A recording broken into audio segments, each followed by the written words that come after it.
Glórias a Deus. Olha, hoje eu trouxe uma palavra, e é uma palavra que tem que mexer conosco. Nós que somos a noiva de Cristo. E eu confesso que eu me preocupo, e não é de hoje essa preocupação, já é de anos. E a gente acha que a tendência é melhorar, mas infelizmente não é isso o que acontece. A tendência é piorar cada vez mais. E do que eu estou falando? Eu estou falando acerca do que é a igreja nos tempos de hoje. Então, hoje existem práticas carnais que as igrejas usam para atrair pessoas. E quando essas pessoas são atraídas para determinados ambientes, elas são ali a todo momento, elas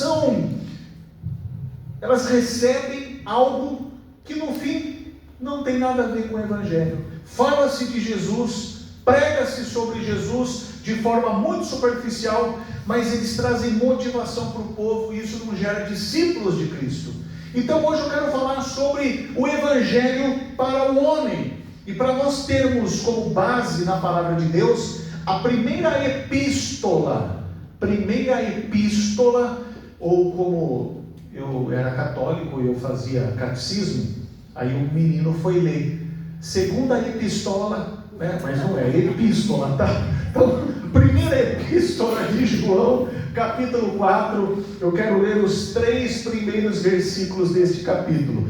Primeiro livro de João, capítulo 4, verso 1, a palavra do Senhor nos diz assim: amados, 1 João capítulo 4, verso 1, amados, não creiam em qualquer espírito, mas examinem os espíritos para ver se eles procedem de Deus, porque muitos falsos profetas têm saído pelo mundo. Eu estou lendo a primeira carta de João, está lá no finalzinho da Bíblia, passando os evangelhos lá próximo de Apocalipse, você tem ali primeira, segunda e terceira epístola de João. Estou lendo a primeira, capítulo 4, eu leio de novo o verso 1, 1 João capítulo 4, verso 1, 1 João capítulo 4, verso 1. Amados, não creiam em qualquer espírito, mas examinem os espíritos para ver se eles procedem de Deus, porque muitos falsos profetas têm saído pelo mundo. Versículo 2, vocês podem reconhecer o Espírito de Deus desta forma: todo espírito que confessa Jesus Cristo, que veio em carne, este procede de Deus. Verso 3, mas todo espírito que não confessa Jesus, não procede de Deus. Esse é o espírito do anticristo. Vocês ouviram que ele vem, e agora já está no mundo. Pai, fala conosco nesta noite, em nome de Jesus. Amém. É interessante essa frase que o apóstolo João ele usa: vocês podem reconhecer o Espírito de Deus deste modo. Então, como nós podemos reconhecer o Espírito de Deus? Todo espírito que confessa Jesus Cristo, que veio em carne, este sim procede de Deus. Então, essa expressão ou essa afirmação do apóstolo João, ela é interessante, pois se trata de que Deus em Cristo Jesus, ele ganhou corpo, ele tomou forma de gente, ou seja, tomou forma humana. Isso é tão fundamental para a nossa experiência de fé, porque é dessa forma que João usa para distinguir, para discernir, para separar luz e trevas. Então, a afirmação da encarnação de Deus na pessoa de Jesus, o Cristo, já esteve presente no Evangelho que João escreveu. Agora sim, no Evangelho segundo João, no capítulo 1, verso 1, diz assim: no princípio era o Verbo, e o Verbo estava com Deus, e o Verbo era Deus. Ele estava no princípio com Deus. Todas as coisas foram feitas por ele, e sem ele nada do que foi feito se fez. Então João está dizendo que Deus ele ganhou um corpo em carne. E isso é fundamental para a nossa fé e também é um diferencial do cristianismo. Por quê? Porque um Deus que se fez carne, essa ideia é loucura, é inadmissível. Isso custou a Jesus, na sua época, a acusação de blasfêmia, por reivindicar ser uma autoridade acima do imperador César.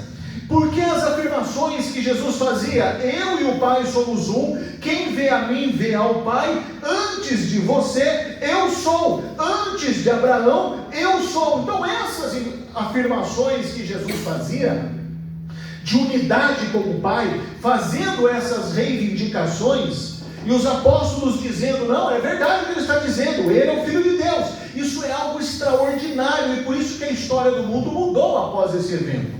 Então, para nós entendermos um pouco, a gente precisa separar os dois principais grupos que haviam na época de Jesus. Um eram os judeus, e dentro do judaísmo também haviam alguns grupos, mas eles eram de uma mesma nação, eles eram de uma mesma parentela, são os filhos, os descendentes da promessa de Abraão, de Isaac, de Jacó. E os judeus, eles têm Yahvé, que é o Deus, que é para nós a primeira pessoa da Trindade. Para os judeus é inadmissível o que Jesus falava, porque Yahvé está lá em cima. E alguém que diz que vocês invocam o meu Pai, sendo Yahvé e nós somos um, isso para o povo judeu era loucura, isso era uma blasfêmia. Então não existe dois deuses para os judeus, o Pai, o Filho, porque isso é inconcebível. Então, se é inadmissível para os judeus, para os gregos era um escândalo. Por quê? A classe grega, que era chamada de helenista, ou os helenistas, o movimento helenístico, ele é um movimento da filosofia grega, de um grupo intelectual, de um grupo que estudava e percebia o mundo de uma forma diferente. Então, os gregos, eles tinham essa conotação diferente, tanto dos judeus e principalmente da nós, porque os gregos viviam numa dualidade, ou seja, para eles eram dois mundos, o mundo perfeito das ideias e o mundo imperfeito das sensações. E como que um Deus que é imaterial, ou seja, não é matéria, como que um Deus desse pode habitar no mundo das matérias? Então, para os gregos, isso é loucura. E é por isso que o apóstolo Paulo vai dizer em 1 Coríntios, no capítulo de número 1, no versículo de número 17. 1 Coríntios capítulo 1, versículo 17, diz assim, pois Cristo não me enviou para batizar, mas para pregar o Evangelho, não com palavras de sabedoria humana, para que a cruz de Cristo não seja esvaziada. Cristo, sabedoria e poder de Deus, pois a mensagem da cruz é loucura para os que estão perecendo, mas para nós que estamos sendo salvos é o poder de Deus. Pois está escrito, destruirei a sabedoria dos sábios e rejeitarei a inteligência dos inteligentes. Onde está o sábio? Onde está o erudito? Onde está o questionador dessa era? Acaso não tornou Deus louca a sabedoria desse mundo? Então, observe o quão importante é nós entendermos esses dois grupos que estavam ali transitando na época de Jesus. E aí vem Jesus. Jesus é Deus em carne, e o critério que João usa é esse: quem não confessa isso é o espírito de trevas. Porque Cristo vem e redime essa falsa noção que temos de Deus e a falsa noção de que a matéria é má e de que a matéria é ruim. Sabe por quê? A gente vive hoje num ambiente religioso em que nós somos a todo momento, nós somos pressionados a achar que o mundo é algo ruim. E quando nós usamos a expressão mundo, tem gente que associa com bagunça. Entenda, Jesus ele disse, eu estou no mundo, mas não sou desse mundo. Nós estamos no mundo, nós não podemos nos isolar, mas essa é a nossa função, levar luz para o mundo que vive na escuridão. E o que é o ser humano? É aí que entra eu e você. Então, diante disso, daquilo que Jesus veio fazer na terra, nós começamos a entender melhor a nossa natureza. O que é um ser humano? Então, vamos lá. Alguém arrisca dizer o que é um ser humano? Quem aqui arrisca dizer o que é um ser humano? Vamos lá. Quem aqui arrisca dizer o que é um ser humano? Gente, vocês estão com frio, vocês estão dormindo, vocês estão de ressaca do jogo do Brasil de ontem. O que está acontecendo com vocês? Vocês estão tristes porque esqueceram que não tinha culto ontem. Você é tão cristão que você falou, veio para a igreja, que jogo que nada, aí você lembrou. Não é esse o problema? Então, o que é um ser humano segundo a luz da Bíblia? Vamos ver se alguém sabe. Hã? Nós somos o pó da terra. O ser humano é o pó da terra. Porém, o ser humano, ele também é uma junção do pó da terra com o fôlego de Deus. Então Deus, ele soprou o seu fôlego de vida. Então, segundo a Bíblia e diante da revelação que está em Jesus, nós seres humanos, nós somos uma unidade indivisível, formado do pó da terra e do sopro do Espírito. É algo que não tem como separar. Até porque ser humano sem corpo, ele é o quê? É um fantasma, não é? É um fantasma, não é nada. Por quê? Porque alma sem corpo é isso. Pode ser um fantasma, pode ser um demônio. Então, o que a gente precisa entender? Quando a Bíblia fala sobre corpo e espírito, a gente precisa entender que o cuidado do corpo e do espírito é também o homem em todas as suas relações.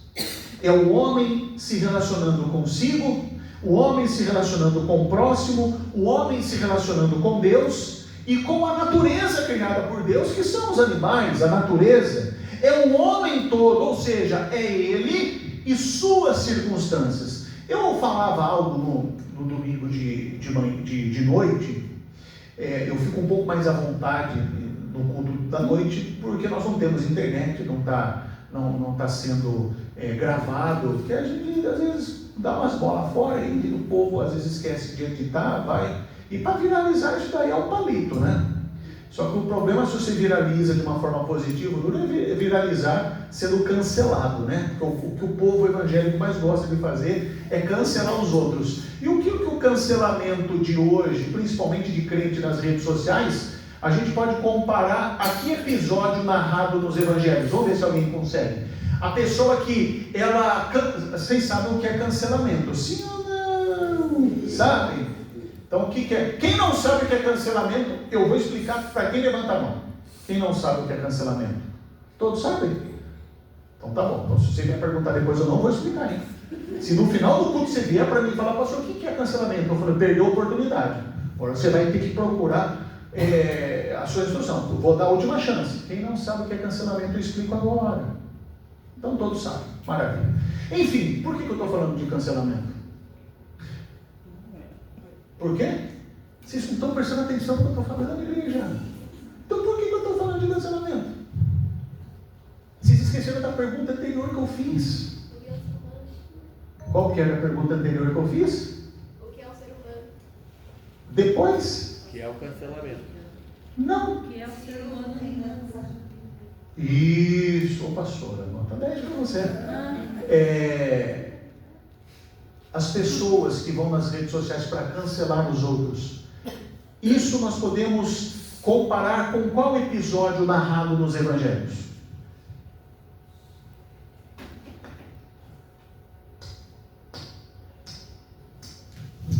Cinco minutos para vocês pensarem. Não. Vocês não sabem? Gente do céu, é difícil, né? Está difícil hoje. Quinta-feira, é o frio, não vou ficar bravo, tá bom? Né, Maria Clara? Mas eu vou falar para vocês. É o mesmo episódio da adúltera que está prestes a ser apedrejada. Então, meia estrelinha para a Miriam, vai. É o mesmo episódio. E o que nós estamos falando? O que isso tem a ver com o que nós estamos falando? O evangelho para o homem. Porque você concorda comigo que quando nós falamos Jesus morreu por você, alguma pessoa ela pode ser sincera e falar assim, tá, e daí? Eu não pedi. Eu já ouvi isso. Alguém já ouviu isso? Eu já ouvi isso. Eu não pedi para ele morrer. Ele morreu. O que é isso? E é o direito da pessoa pensar dessa forma. Por que é o direito da pessoa pensar dessa forma? Porque esse é o homem caído. O homem caído não reconhece, porque ele é um espírito que ainda está num espírito de trevas. Ele não consegue enxergar a revelação de um Deus que se esvaziou da sua glória, que veio até nós na forma de homem para cumprir um propósito, morrer numa cruz para redimir o pecado da humanidade. Então entenda, Deus preparou tudo para que eu e você viéssemos para o mundo, conhecedor do bem e do mal, conhecedor de luz e trevas, mas para que a graça dele esteja acessível e disponível para todos aqueles que querem, para todos aqueles que querem viver em luz. Então, quando nós falamos dessa forma, nós podemos também dizer, como Jesus disse: eu não sou desse mundo, apesar de estar no mundo. Nós também não somos daqui, porque a graça nos alcançou e nos levará de volta para a glória com o Pai. Mas enquanto nós estamos aqui, nós somos luz neste mundo, nós iluminamos esse mundo, e esse é o Evangelho para as pessoas. Então nós começamos num processo de restauração. Nós vamos refazendo tudo, restaurando tudo. Restaura o homem. Olha o que a graça de Deus faz: restaura o homem, restaura as suas relações, restaura as suas dimensões e as suas circunstâncias, o Evangelho todo para o homem todo. E como que isso funciona na prática? O presidente americano Jimmy Carter, uma vez fizeram uma pergunta para ele e disseram assim: qual que é a pessoa mais importante do mundo? E Jimmy Carter, ele respondeu: aquela que está diante de você. Essa é a pessoa mais importante desse mundo. E aí, quando a gente para fazer essa reflexão, e você vai entender porque eu fiz essa introdução anteriormente, porque quando a gente fala de igreja evangélica, a gente vê muito um povo, né, que se diz servo de Deus. Sou servo de Deus vivo, sou varão de guerra, servo do Deus vivo. Tem gente que até tem carteirinha, mostra da carteirada aí, olha, ministro do Evangelho, não tem que ir lá, e vai colocando os títulos. Tá, e aí? Pessoa que ela começa a pagar de autoridade eclesiástica, mas ela não se dá bem com pessoas do seu convívio. Não tem nexo, porque o próprio apóstolo João, Ana Júlia, se você voltar na primeira carta de João, 1 João, capítulo 4, versículo 20, o próprio apóstolo João, Júlio e Solange, olha o que ele diz. Olha o que ele diz, 1 João, capítulo 4, versículo 20. Se alguém afirmar: eu amo a Deus, mas odiar o seu irmão, o que ele é? Mentiroso, pois quem não ama o seu irmão a quem vê, não pode amar a Deus a quem não vê. Porque se nós somos feituras, a imagem e semelhança do Criador, então a forma de nós adorarmos a Deus é adorarmos o próximo. Entenda, não estou falando de adorar no sentido que nós veneramos a Deus, mas a adoração é nós entendermos a criação de Deus, e o ser humano faz parte disso.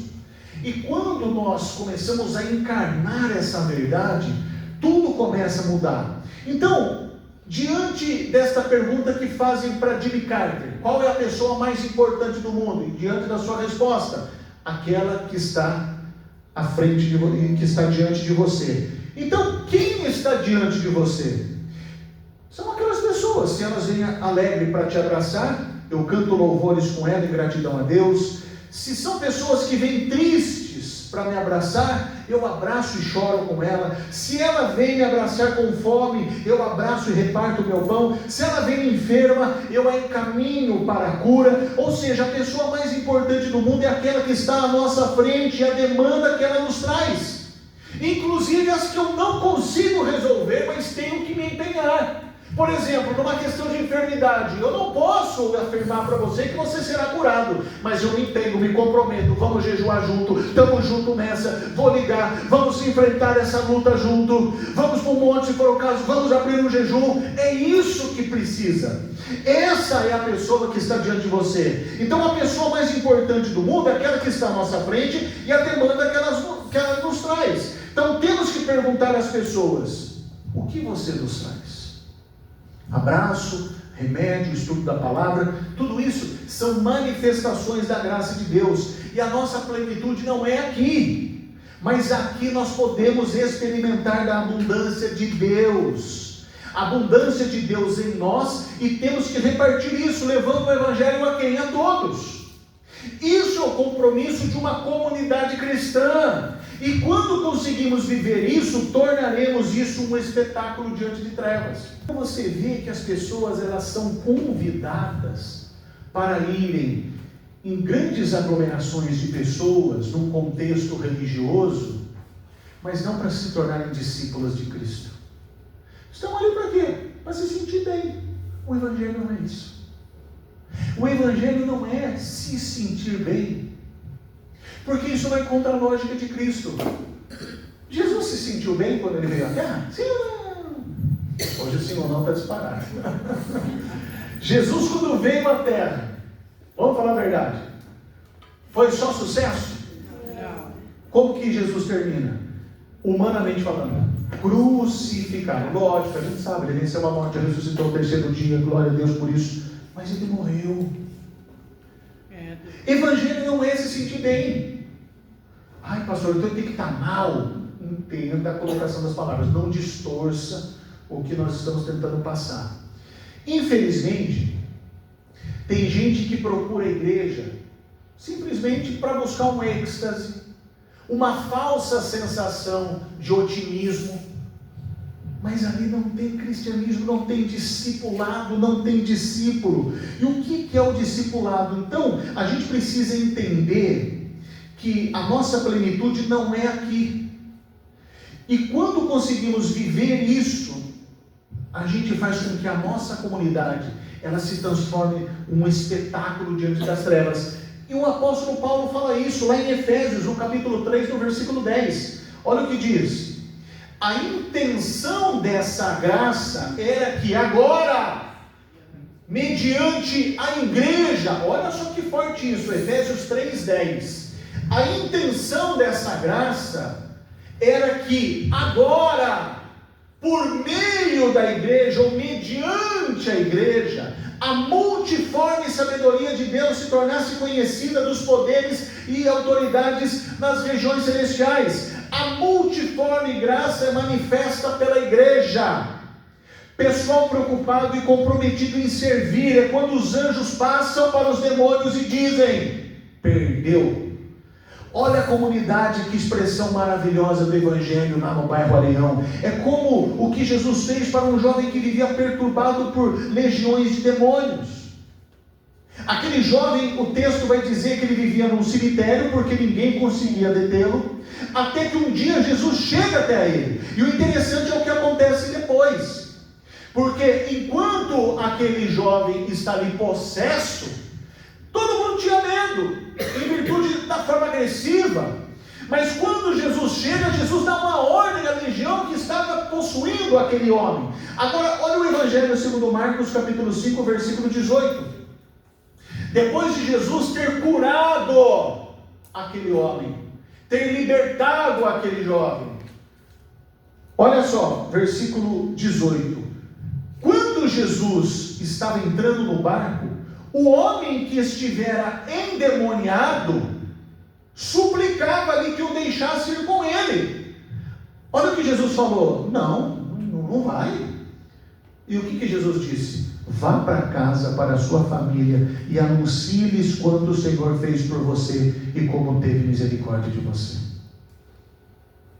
É fácil as pessoas quererem pegar microfone e achar que elas vão pregar o Evangelho. E o Evangelho nós precisamos pregar principalmente para os próximos. E o discipulado de Cristo é isso. O que Jesus ele faz com aquele homem? Essa é a ilustração. Ele era um homem possesso por demônios. Só que quando Jesus entra na vida daquele homem, ele é liberto. E o que aquele homem faz? Ele quer voltar, ele quer seguir Jesus. Mas Jesus não permite. Por quê? Porque Jesus devolveu a sua humanidade. Esse jovem agora é um homem restaurado no seu corpo, restaurado no seu espírito, restaurado na sua dignidade humana e reinserido na sociedade. Porém, agora, aos pés de Jesus. Vocês entenderam isso? Então, como que Cristo pode restaurar um homem todo? Quando o Evangelho é levado por todas as partes. Então, se eu não entender que o Evangelho para o homem é eu formar discípulos para Jesus, em vão é minha vinda às igrejas. Em vão é eu dizer que eu sou cristão. Até porque de cristianismo não se tem nada do que se vê por aí. Mas aqui nós temos essa boa notícia, que o próprio Marcos ele mostra, e os apóstolos João e o apóstolo Paulo, eles vão citar, como nós lemos aqui nas epístolas de João e também em Coríntios, escrito em Efésios pelo apóstolo Paulo. Ou seja, nós quando chegamos à igreja, muitos aqui chegam como aquele jovem Gesareno ou Gadareno, aquele jovem que vivia afastado da sociedade, recluso, em virtude de ser possesso por legiões de demônios, mas quando ele tem um encontro com Jesus, aquele homem ele é liberto. E observe que o que Jesus ele pede para que ele faça primeiro: volta para a sua família. Eu não sei se você na sua casa todos são cristãos, evangélicos, ou se somente você. E eu sei que tem gente que às vezes passa luta, porque você é evangélico, mas dentro da sua casa você conhece pessoas que professam outra fé, outra religião. E algumas que vão até contra a fé que nós professamos. Agora nós não podemos chegar nessas pessoas e tentar convencê-las, porque quem convence, Ruth, não somos nós. Quem convence? O Espírito Santo de Deus. As pessoas primeiro têm que enxergar transformação em nossas vidas. O quanto nós mudamos, o quanto nós transformamos. E isso não acontece por um acaso, não acontece pela nossa força de vontade. Porque eu aprendi algo que força de vontade, né? Então quando a gente faz muita força, Pedro, a força uma hora acaba. Aí vai ficar o quê? A vontade. Vontade para o mundo, a vontade de desbandar, né? Então nós precisamos entender que quando Jesus ele aparece em nossas vidas, ele nos liberta, ele nos lava, ele nos restaura, ele nos dá uma nova mentalidade. E essa nova mentalidade é de olhar para as pessoas que estão ao nosso redor.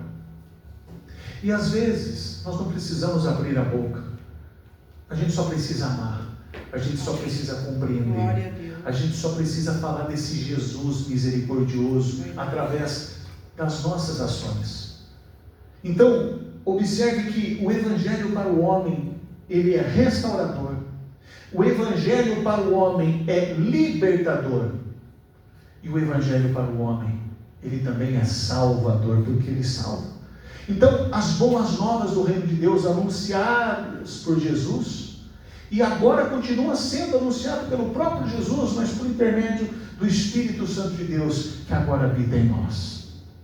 Então é lógico que quando a gente vem para a igreja, é até gostoso quando a gente recebe pregador de fora, 12 dias que é sempre aquele movimento, e a gente ouve mensagens, e glória a Deus, aleluia. Mas a minha função como pastor de ovelhas, não é simplesmente sair daqui, entrar no meu carro e perguntar para minha esposa: quantas pessoas vieram? Centenas. Oh, maravilha! Quanto que arrecadou? Tanto? Maravilha! E você vai voltar para sua casa, um ser humano que foi somente moldado e programado para voltar. E você é programado de uma forma que nem você mesmo consegue entender. Mas como que eles te amarram? Te amarram com campanhas, te amarram com correntes, te amarram com se você quebrar, é voto de tolo, e você vai voltando, e continua do mesmo jeito. não muda nada. Então, o Evangelho, ele é algo que tem que ser transformador, é algo que tem que vir em nossas vidas e mudar de uma vez por todas, para que a gente possa fazer com que esse mundo, ele seja um mundo mais belo quando nós chegamos, porque aonde nós chegamos, Reginaldo, nós devemos iluminar o ambiente, e quando as pessoas não reconhecem isso, tem que acender um sinal de alerta dentro da minha consciência, o que eu estou errando, aonde eu estou errando. E aí que é necessário a igreja, a comunhão, é necessária o estudo. Então tudo isso nós precisamos colocar em prática, para que o Evangelho seja anunciado a toda criatura. Quem está comigo dá uma glória a Deus. Glória a Deus. Então, para terminar, quem está diante de você? Quem são as pessoas que estão diante de você? E o que você tem feito para abençoá-las? É lógico que tem gente que não tem gente que não gosta, tem gente que o jeito dela é um pouco mais recluso. E o que a gente faz com a gente assim? Vamos ver se você sabe. O que a gente faz com a gente assim? Gente do céu, está difícil hoje. O pastor está igual. O vermelho hoje é para refletir a vergonha que eu estou passando. Pessoa não gosta de ouvir, pessoa não repara em nada, pessoa não quer nada com nada. O que a gente faz com uma pessoa dessa? É isso, Bia. Ora. É uma oração. Apresenta a Deus. Há quanto tempo você não tem orado pela conversão de entes queridos, de amigos? Há quanto tempo você não tem orado pelo corpo diaconal da sua igreja? Há quanto tempo? Porque às vezes a gente fica tão preso num egoísmo, num egocentrismo, que o nosso problema é o maior de todos. E quando a gente vê por aí, a gente observa que tem gente pior. E a gente acha que o nosso problema é um problema maior do que todos. Eu encerro aqui contando, não vou nem citar o nome da pessoa, mas você vê como que as coisas são. A gente conheceu recentemente uma amiga da nossa filha mais velha, e ela já foi em casa algumas vezes, e a gente percebeu que ela não tem o braço. Ela sofreu um acidente de trabalho e ela perdeu o braço. Eu nunca vi essa menina entrar em casa triste. Pelo contrário, faladeira, e fala bastante. E na última vez que ela foi, a pastora, curiosa, né? Como que aconteceu? E ela começou a contar com uma naturalidade. E ela falou, ainda bem que eu estou viva. E eu olhei para aquilo, daí a gente olha para os nossos membros, né? E a gente fala, puxa vida, às vezes eu reclamo. E tem gente com limitações, algo que eu não tenho, mas que às vezes desfruta melhor de uma vida do que eu tenho desfrutado. Então, nós precisamos parar com essa mesquinhez de achar que a minha vinda para a igreja é para me fazer bem. E eu não quero que você saia daqui com aquele pensamento, então tem que ficar mal. Não! O objetivo, lógico, Jesus te traz paz, Jesus te traz alegria. Mas o fato de você vir aqui para a igreja, o objetivo não pode. Eu vou na igreja para sair bem. Você vem na igreja para quê? Para adorar. Você vem na igreja para servir. Você vem na igreja para louvar. Você vem na igreja para se encher de fé por meio da pregação da palavra. Isso tem que ser espontâneo, não é o pastor que tem que mandar mensagem na lista de transmissão, no grupo de comunicação, que tem que ligar para um para outro. Não! A minha vida aqui deve ser livre e espontânea. Por quê? Porque eu sou um discípulo de Jesus, porque o Evangelho me alcançou, porque a graça de Deus me transformou, e porque eu estou no processo de regeneração. É lógico que, como eu disse, a plenitude será na glória. Mas a gente pode usufruir das bênçãos de Deus aqui e agora, porque elas estão acessíveis. Mas para que eu acesse, eu tenho que ser um discípulo de Jesus. Eu tenho que ser um seguidor de Jesus. E quando isso acontece na minha vida, tudo muda. Todo o cenário muda. Muda a nossa forma de olhar, muda a nossa forma de agir e, consequentemente, até os problemas. Quando a gente olha para os problemas, a gente olha e ele pode parecer gigante. Aí você lembra da palavra. Aí você fala, você é grandão, né? É assim que você tem que fazer com o seu problema. Você tem que olhar, Sandra, para o problema. Pode ser grandão. Mas a fé vem da onde? A fé vem da onde? Da onde? De ouvir o quê? Isso. Então, calma aí. Opa, estou ouvindo a palavra. Olha o problema. Maior do que eu. Mas o mesmo Deus que estava com Davi é o mesmo Deus que está aqui comigo. Ó. Só a Miriam vai levar a bênção hoje aqui, ó. Porque quando eu olho, eu falo assim, ó, você pode parecer grande, gigante, mas o Deus que estava com Davi é o mesmo Deus que está comigo.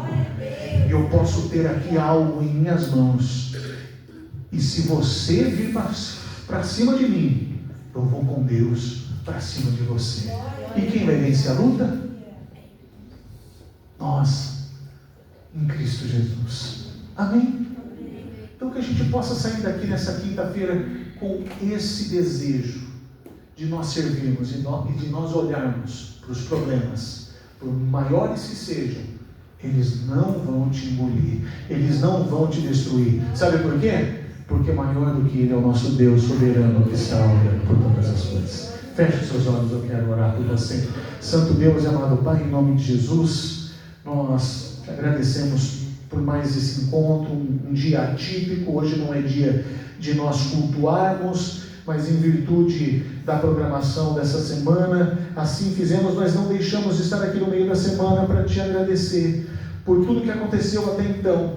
E temos ainda mais amanhã, um dia útil, alguns meio-dia de sábado, mas que o Senhor possa estar conosco, nos iluminando, nos capacitando, nos direcionando para a honra e glória do teu santo nome. Se você recebe essa oração, dá uma glória a Deus bem alto e aplauda o nome do Senhor.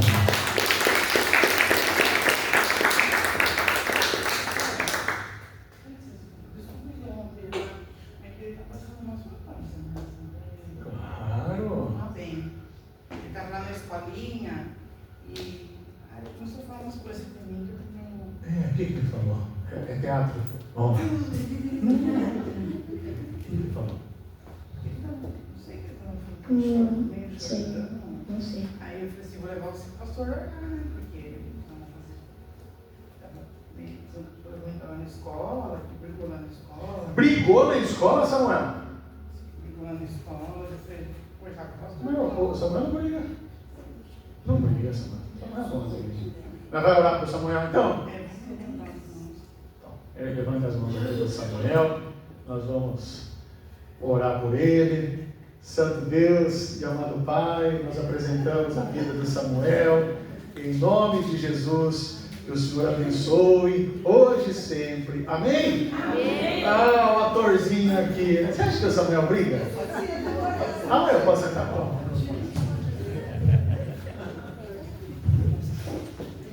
Atenção, igreja! Hoje tem comemoração. É aniversário do nosso pastor. Hoje ele completa 44 anos. Ai, gente, animação.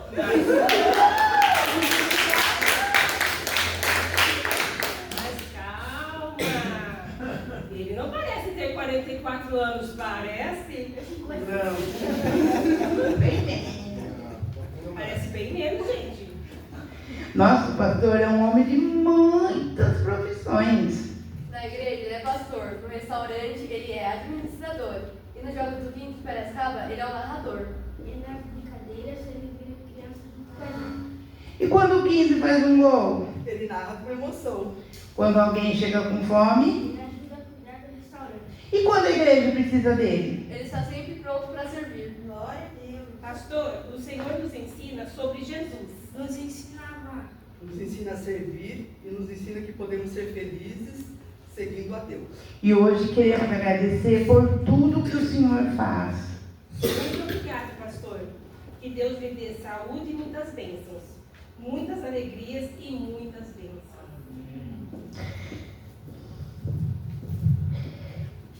e pastor e bastante fôlego. Porque ser pastor, administrador e narrador não é fácil não. Pastor, continue sendo essa pessoa alegre, dedicada e cheio do amor de Deus. Nós aqui do Ministério Infantil e dos jovens também, nós temos muito orgulho de ser ovelha do Senhor, sabendo que o Senhor completa mais um ano de vida, que está aqui na presença de Deus, que está com saúde, que está forte, que está liderando esse rebanho, que ama muito o Senhor de verdade.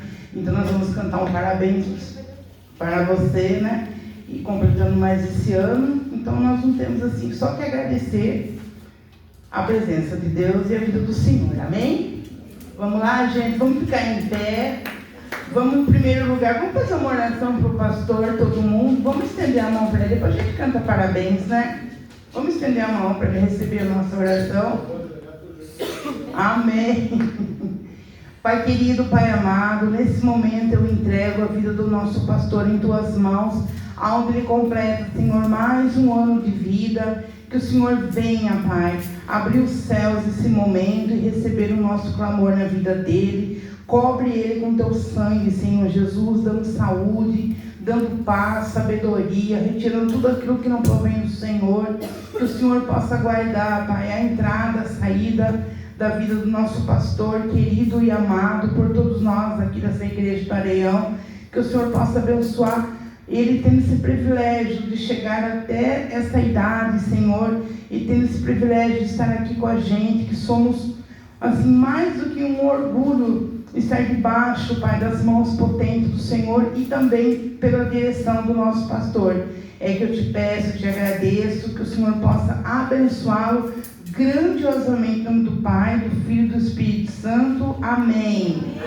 Parabéns pra você nessa data querida, muitas felicidades, muitos anos de vida.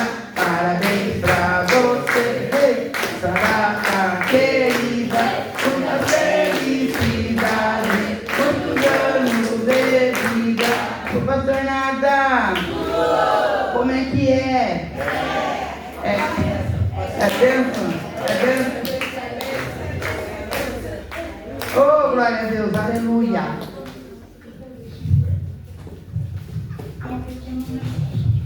Agora tem bolo lá, viu, gente? Não vão mais. Não fala mais nada? Não?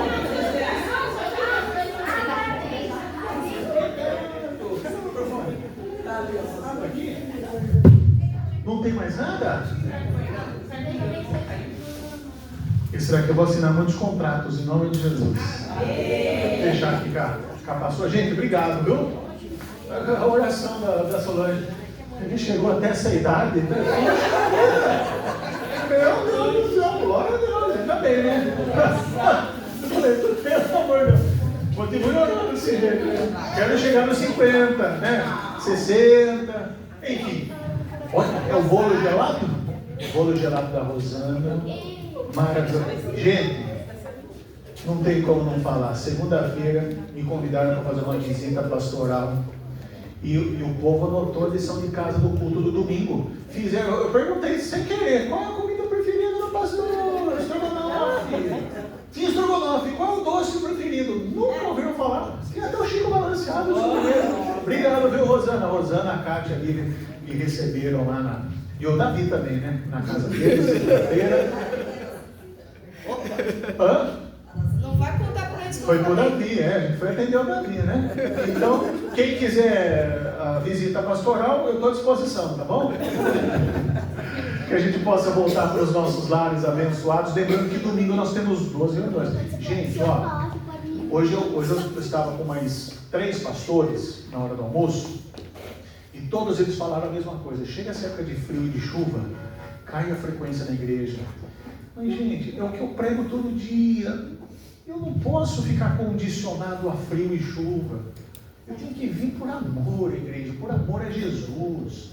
quem é apaixonado por Jesus gosta de igreja, não adianta, a gente vive esse ambiente e é bom demais, não é? E o Areião é diferenciado, sim ou não? Sim! Então fala assim, eu sou Areião. Eu sou Areião. Glória a Deus. Então se a gente pegar o Areião, colocar cimento e água, vai vir uma coisa só, concreto, ninguém consegue quebrar, é ou não é? Gostaram dessa, né? Vocês tenham um final de semana abençoados em nome de Jesus. Pai, leve essas pessoas de volta para os seus lares, longe do assalto, longe do acidente, longe de todo tipo de mal, com o amor de Deus o Pai, que a graça salvadora do Filho, que a doce comunhão e consolação do Espírito Santo esteja no coração de cada um de vocês. Deus abençoe e até mais em nome de Jesus. Amém.